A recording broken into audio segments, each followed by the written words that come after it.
Hey guys and girls, this is Hui from HardTCG. Just doing a short tournament report for the last Eagle Nest tournament I played, where I placed 4th with a score of 5-1, letting me play in the actual last Eagle Nest tournament of the Season 2 run, where the top 8 gets invited to play for a box and a bunch of goodies. So, this tournament I played green-white. I wanted to test this deck with some experimental cards to see how it goes in practice, because in theory it does make sense, but want to see it in practice to prepare for Brisbane Regionals. So it's just going to be a quick one. Yeah, let's get started. 4 Death Scythes, 4 Wing Gundams, 4 Wing Gundam Zeros. Next, the blocker package, the staples essentially.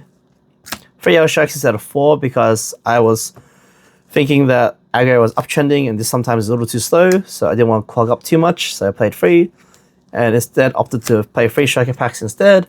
I used to play a 4, but it was too bricky at 4 because you could only have 1 at a time. So I played 3. 3 was fine. The burst is obviously clutch, but it didn't happen in this tournament. That's also fine. And here I was testing 2 Launcher Strike Gundams. The reason being is because, like I said before, I didn't want to die to a bunch of aggro decks randomly, especially what's been trending in RU types. And I was predicting a lot of red-blue in the Eagle Nest. So I played a blocker that's a little earlier. However, this was pretty underwhelming just because of the situations of me having a bunch of two costes and me having to choose between this or two costes, which usually comes down to this is just always better. So it puts me into a bunch of dilemmas where this is only good and later on, or it's underwhelming compared to me playing 2 blockers down or 1 blocker and a base. Especially because I play Kusanagi now. Yep, so that's the blocker package. Now to the bases for Underground Desert base. One of the best, obviously, especially in the mirror. And next, I also played 2 Kusanagis. So I'm going to give a shout out to Won't Trade RXLR. I saw his green-white list playing 2 of these. I wanted to try it out. I originally was only playing 1, but I saw he played 2. So if he's liking it, I'm going to try it out. And yeah, it turns out to be really, really good. So the reason why I don't play Perfect Strike anymore is because these replaces those. The reason why I was playing Perfect Strike in the first place is because I wanted at least 2 ways to get rid of tokens. And this just does a job better because in the aggro matchups, you can go, like I said, on 4, a 2-cost blocker and Kusanagi, get a resource, get a base, and bounce back the token or bounce back whatever, giving yourself protection from their tempo and minusing their tempo. So this card actually overperformed. I'll definitely stick with 1 in the future, potentially 2.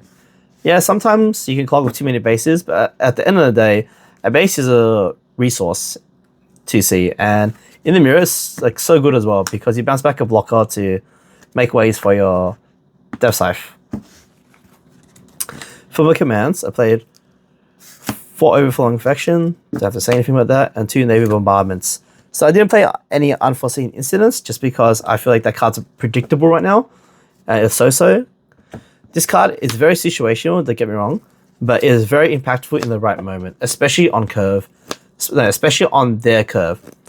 So for example, I won my round 3 red-blue solely because of this card, because they were able to go the red U-type guy plus the pilot and a swing for 5 straight away onto my 6-cost base. No, swing for 7 straight away onto my 6-cost base. 6 health, sorry. And then what happened was that I just blocked with Lifrith and I played this and we just traded 2 for 2. And he lost so much tempo because he couldn't get out my 6 health base as efficiently anymore, and he just lost a really impactful unit for my Lifrith. So in testing, this card's really strong. However, it only works on blockers. Only a quarterly deck's blockers. It can be situational. You can dead draw into it. It does have other implications, but usually it's just a card that beats their high roll or matches their high roll, I guess, because you have to try to find this on curve as well. It's not that bad. I'm going to keep testing it. I see it can come up, but I can also see it being very poor. And last but not least, just my 10 pilots. 2 cures this time because I play a less Airstrike package, and I don't play Perfect Strikes anymore.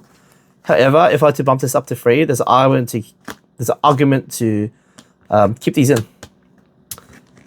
But yeah, just a very short profile. My matchups were red white, which I won. Mirror, which I won.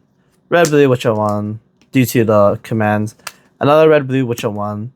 And then I lost to Daniel Luzu playing blue white. He played really well. He just had very efficient unicorns that I couldn't answer properly just because I had mismatched pilots or didn't have the cards for it.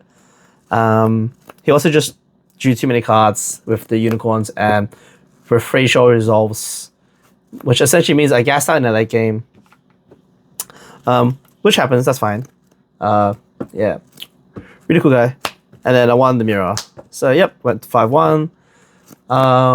Yeah, just a quick short profile about my experimenting today. Shout out to the winner, Lucas. This is his 2nd win. Awesome job by him.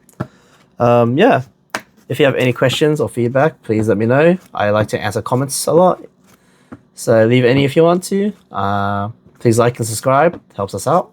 Thank you. Bye.